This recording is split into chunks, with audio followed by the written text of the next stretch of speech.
They cornered my 15-year-old daughter in a public market. 6 grown women, hurling insults, calling her unchristian, blaming her for her own father's death. All because of a web of vicious lies spun by my own in-laws. They thought they could hide behind their church and their piety. They thought I would just take it. But that day, I decided to fight fire with truth. I went home, gathered every piece of evidence I had, and created a weapon so devastating, it wouldn't just silence them, it would exile them from their own congregation. If you believe in protecting your family at all costs, if you've ever wanted to see a bully's own hypocrisy used against them, then you need to hear this story. Hit that like button, subscribe, and get ready for a tale of revenge so meticulously crafted, it's almost a work of art. The last year has been a waking nightmare. My ex-husband died in an accident.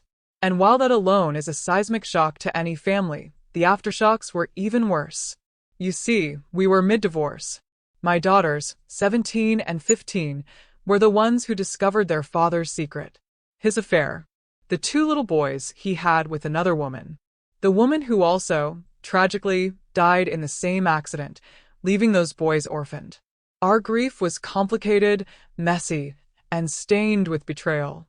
But the true villains of this story weren't the dead. They were the living. My ex-in-laws. In their late 70s, they should have been a source of comfort, a link to their son for my grieving girls. Instead, they became vultures. They launched a campaign. First, they tried to get custody of my daughters, claiming I was an unfit mother. We're fighting that in court.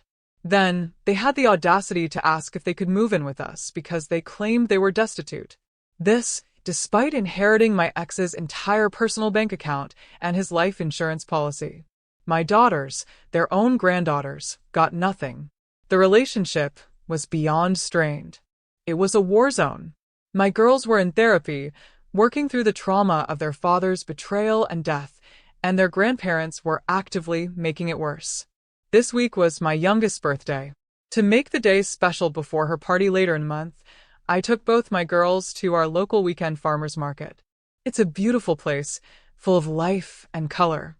I gave my daughter a budget and set her loose to buy whatever sweets and chocolates her heart desired. It was a moment of normalcy, a tiny island of joy in a terrible year. After about an hour, that normalcy shattered. My phone rang. It was my daughter. She was crying, her voice a panicked whisper. "Mom, some weird ladies have me cornered. They won't let me leave." My blood ran cold. My eldest daughter and I took off running, weaving through the crowds. We found her near the flower stall, backed against a table of jams. 6 older women had formed a half-circle around her, like a jury of judgmental hens. Their words hit me before I even reached them. "A shame to your father's memory. Your poor orphan brothers need you. A good Christian girl would forgive." My daughter's face was pale, streaked with tears. She looked so small. I didn't yell. I moved. I stepped between my child and these harpies, my body a shield. I told my eldest to grab her sister's bags and get her to the car. Then I turned. The ringleader was a woman I recognized from my ex-in-law's church, Ms. Henderson. Her eyes were narrow with self-righteous fury. "What is wrong with you?" I hissed, my voice low and shaking with rage. "She is a child." Ms. Henderson didn't even flinch.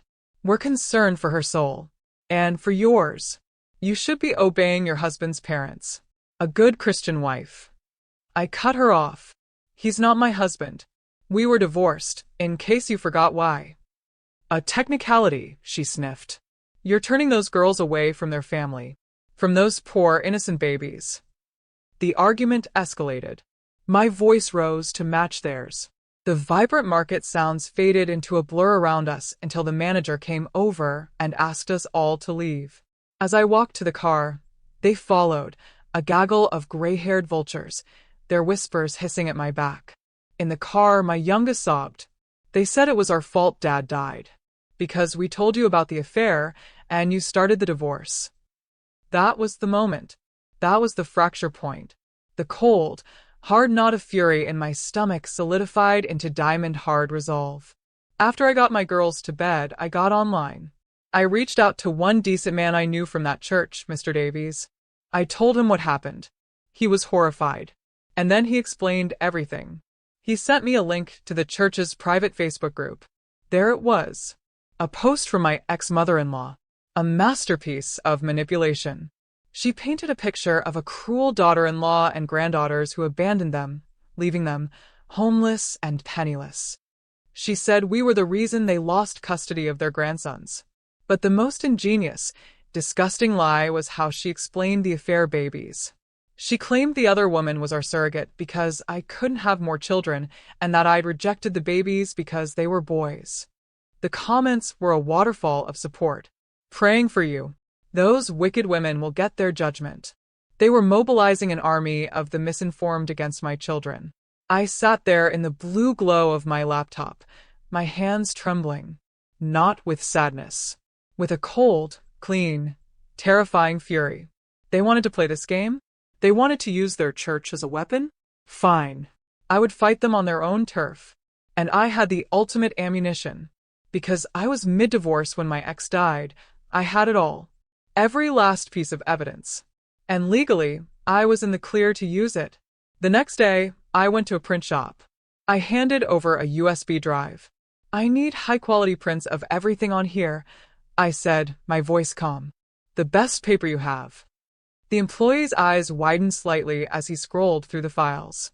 Pictures of my ex and his mistress, locked in passionate embraces in our living room. Text message screenshots where he detailed the affair to his friends. Messages from my in-laws themselves. First, text to my ex saying, "Your secret is safe with us," and then later, messages to me filled with venom about the divorce. And the crown jewels, the messages they sent my daughters.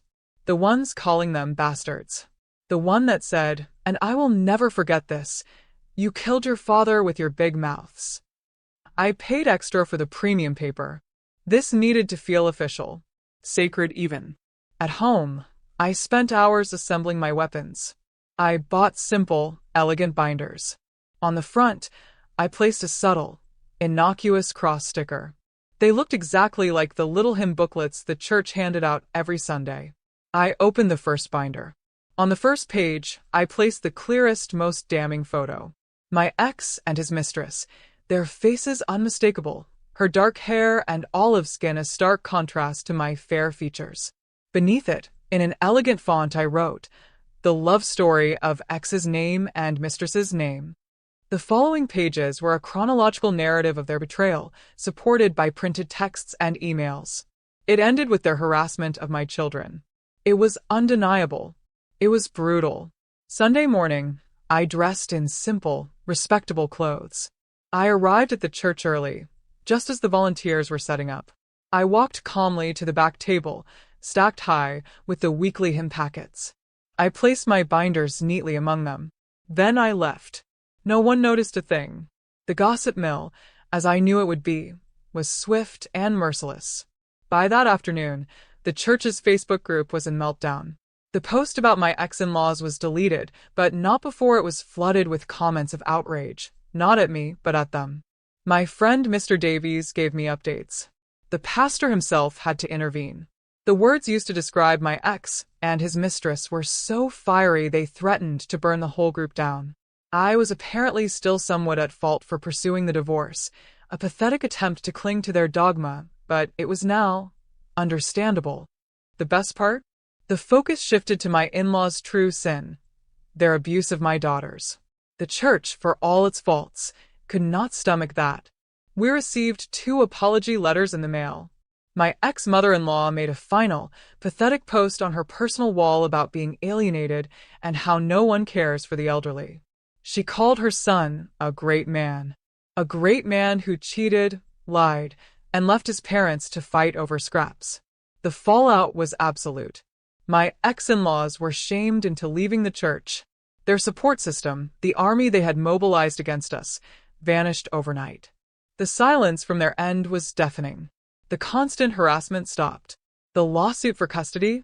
It lost all its steam without the financial and social backing of their congregation. The victory wasn't loud. It was a quiet, profound peace that settled over our home. My daughters slept easier. The shadow that had been hanging over us for a year finally lifted. I had taken their weapon, their lies, their gossip, their piety, and I had turned it back on them with the one thing they couldn't argue with, the cold, hard, printed truth. Sometimes, the highest form of revenge isn't violence or yelling. It's presentation. It's letting people's own actions, presented clearly and without commentary, be the thing that destroys them. If you're feeling that sense of righteous satisfaction, then you know what to do. Hit that like button and tell us in the comments, what's the most satisfying way you've ever seen a liar exposed? And of course, subscribe for more stories of justice served, not by fists, but by facts.